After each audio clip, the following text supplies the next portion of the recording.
I got to be the sales manager for Valentine's, for Ian and Betty when they launched the very first science fiction line. I was the guy that had to sell Tolkien. And tough sell, the first man. fantasy line, yeah, tough sell. So anyway, it got me kind of enthusiastic about it, and we got to be friends. I just talked to Betty yesterday. Todd and I called Betty yesterday. We talked to her, and boy, that is some lady. And I remember when she was all enthusiastic, telling me, because I was representing her, I was selling what she was producing, how big Tolkien was going to be. And there'd never been a really major breakout fantasy before. And by God, what a breakout. I mean, unbelievable. And anyway, I got to work with the two of them, and they taught me a lot of things that you wouldn't normally learn growing up in sales. So when I got hired by Grosset to be publisher of paperbacks, I began publishing fantasy and science fiction in a young adult line called Tempo. And we had a lot of success. And I hired Harriet McDougall to run it, and we had even more success. She was a great, in those days, young editor. And things went so well, they bought us Ace to play with. So we got to be publisher and editor-in-chief of Grosset Ace. And that did well enough so I could go to venture capital and borrow the money to start Tor. And that's basically how I got into it. I'd grown up, I think the first things that I remember reading, my grandfather got me really interested in Greek and Roman mythology. So I've been reading it since for a very long time. Yeah. You finished? Yep. Okay. More. Okay. You know that Tor was a minor character in the Popeye strip. Does that have anything to do with the publishing company? No. No? Rats. What Tor was all about is I wanted something that looked good, that had only 3 letters, because I had grown up in sales, and I wanted something that you could print big on the spine of a paperback. And a 3-letter word you could print pretty big on the spine of a paperback.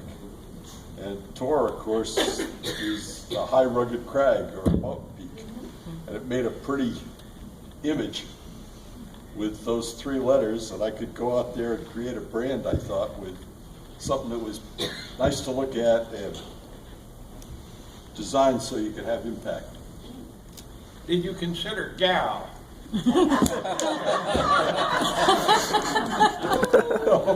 No, I didn't consider gal. Yeah. I think I could have gotten in a lot of trouble that way.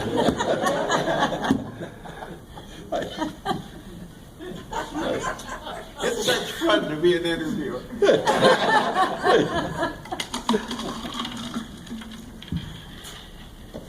What do you think that fans need to know and that writers need to know? That's 2 questions. I'll only ask the first one first. What is it fans ought to know about publishing that they probably don't? What should they know? I don't know. I think everything comes down to the bloody book, And, it's all about, first comes the book. That's what he's stuck with. He doesn't even show it to us until he's been through 5 drafts. And that's what I say.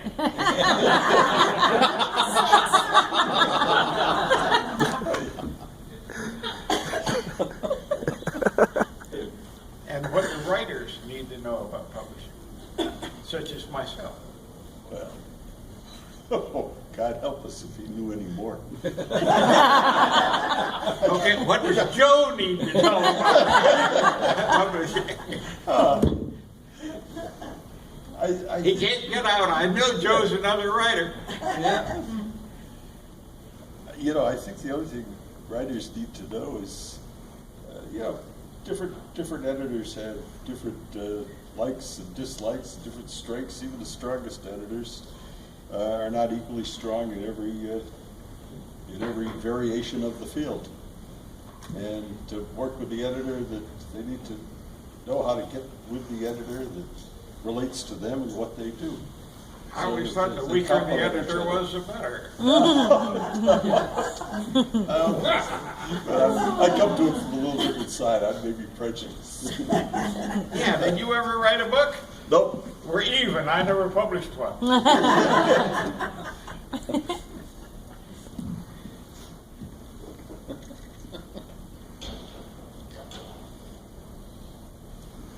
What question should I have asked you? Oh no, that's what you're stuck with. You gotta think of the questions. Well, I did. I just asked you one. I didn't get an answer. I got a dodge on it. You did. I figured I was gonna have it up here. I was gonna have it easy because you had to think of all the questions.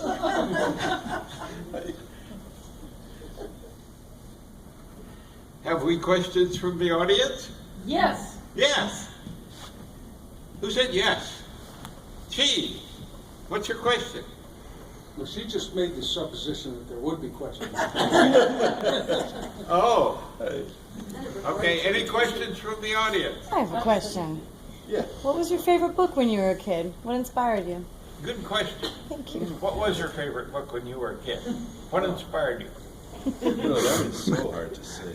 No. I mean, it depends on how old I was when we're talking about it.